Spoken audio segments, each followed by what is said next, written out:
Hello అందరికీ, ఈరోజు బంగాళదుంప బఠానీ కర్రీ చేసాము. చాలా టేస్టీ, చాలా పర్ఫెక్ట్గా ఉంటుంది ఈ కర్రీ అనేది. మీరు ఎప్పుడైనా బంగాళదుంప బఠానీ కర్రీ తిన్నారా?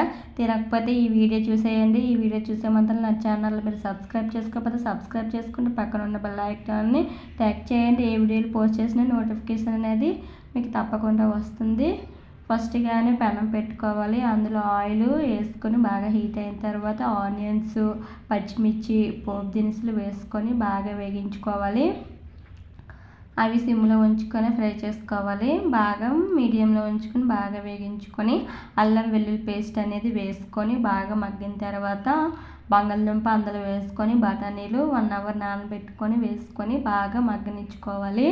అది సిమ్లో ఉంచుకొని ఫ్రై చేసుకోవాలి.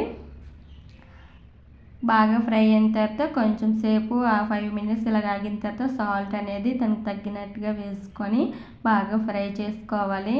ఫ్రై చేసుకొని మూత అనేది పెట్టుకోవాలి. అది ఒక 5 మినిట్స్ తర్వాత మళ్ళీ మూత తీసి చూసామండి. చూడండి ఎంత బాగా వచ్చిందో. ఇలాగ అనేది ఫ్రై చేసుకోవాలి. మీడియంలో ఉంచుకొని ఫ్రై చేసుకోవాలి.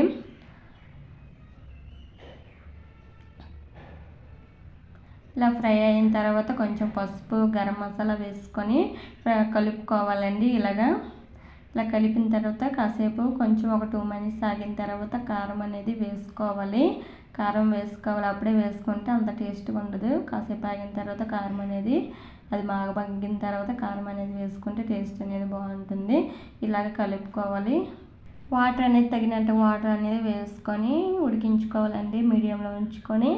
అంతేనండి. వేడిగా చూడండి ఎంత బాగుందో బంగాళదుంప బఠానీ కర్రీ. మీరు తినకపోతే ట్రై చేయండి. చాలా టేస్టీగా చాలా బాగుంటుంది. ఇంకా తింటే ఇంకా తినాలనిపించేలాగా ఉంటుంది. మీరు ఎవరైనా ట్రై చేయకపోతే ట్రై చేయండి. లైక్ చేయండి, షేర్ చేయండి, కామెంట్ చేయండి. బాయ్ అందరికీ.